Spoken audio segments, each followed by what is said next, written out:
Praise the Lord. Hallelujah. प्रवक्ता ग्रंथ अध्याय 2 पद संख्या 13। प्रवक्ता 2:13।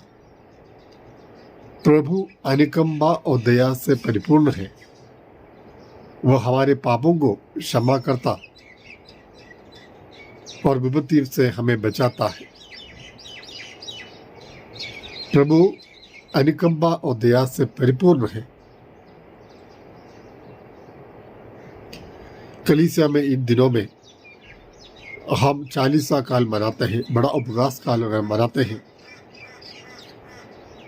इसका मतलब यह है कि हमें अपने पापों की क्षमा मांगते हुए, प्रभु की दया की याचना करते हुए जीवन में परिवर्तन लाने का दृढ़ निर्णय लेते हुए हमें प्रभु की ओर लौटना है। तो जब एक पापी के मन में हमेशा ये विचार होना चाहिए कि प्रभु अनुकंपा और दया से परिपूर्ण है। प्रभु यीशु के जीवन में हम देखते हैं जितने पापी उनसे मिले, सबों ने प्रभु की दया अनुकंपा प्राप्त किए। उनके जीवन में परिवर्तन इसलिए आया कि प्रभु ने उन पर दया की। प्रभु भी यही चाहते हैं कि हम प्रभु के इस दया को प्राप्त करें। प्रभु दयालु है, वो करुणामय है, अनुकंपा से भरा हुआ है। लोगों को देखकर उन्हें तरस हो आया, इसलिए प्रभु ने उनकी सहायता की मदद की। तो हर एक व्यक्ति जब ये प्रार्थना में प्रभु से एक हो जाते हैं, जुट जाते हैं, उनके जीवन में प्रभु उनकी मदद करने के लिए तैयार है।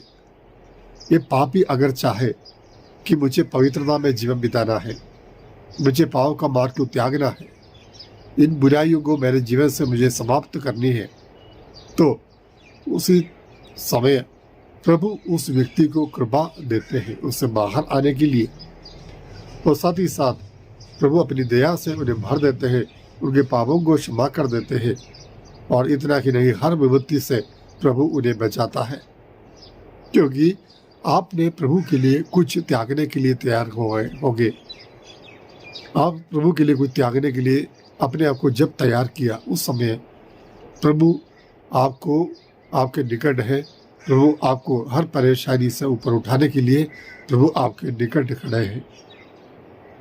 एक विश्वास के साथ हमें जीवन के सब कुरीतियों को, बुराइयों को, सब प्रकार के मलिनताओं से अपने आप को दूर रखने के लिए प्रयास करना है। हाँ प्यारे भाइयों बहनों, अगर आपको प्रभु के अनुकंपा पर, करुणा पर, दया पर विश्वास नहीं, भरोसा नहीं, तो आप प्रभु से क्षमा मांग नहीं पाएंगे, आपके जीवन में परिवर्तन ला नहीं पाएंगे। सबसे प्रथम हमें प्रभु की दयालु में समझना चाहिए, वो सजा देने वाला एक न्यायाधीश नहीं। हमारी गलतियों को गिन गिन कर सजा देने के लिए वो खड़ा नहीं, बल्कि वो हमारी गलतियों का एहसास दिलाते हुए उसे वापस आने के लिए या प्रायश्चित करते हुए, पश्चाताप करते हुए प्रभु की ओर आने के लिए हमेशा आमंत्रित करने वाला परमेश्वर है। खोया हुआ लड़का लूक 15 में हम देखते हैं कि खोया हुआ लड़का जब लौटा, प्रभु ने दोनों हाथ से उनका स्वीकार किया, उनका स्वागत किया। वही परमेश्वर स्वर्गीय पिता भी इसी प्रकार हर पापी का स्वागत करता है। हर पापी को गले लगाने के लिए वो उत्सुकता से खड़ा है। तो हम प्रभु की ओर लौटें और प्रभु की छत्र छाया में हम सुरक्षित रहेंगे। हर विपत्ति परेशानी में प्रभु हमारी मदद करेगा, प्रभु हमें उससे बचाएगा, अगर हम प्रभु की ओर लौटने के लिए तैयार हैं और अपने पापों की क्षमा प्रभु से प्राप्त करने के लिए तैयार हैं। हाँ, हम प्रार्थना करते हैं।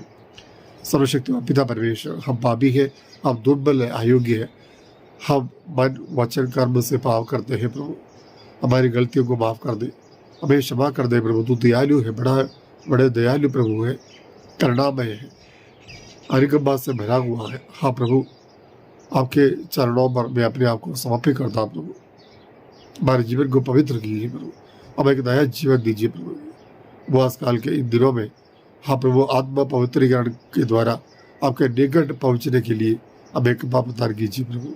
आमीन। सर्वशक्तिमान ईश्वर पिता, पुत्र व पवित्र आत्मा आपको आशीर्वाद प्रदान करे। और आप पर दया करे। आमीन।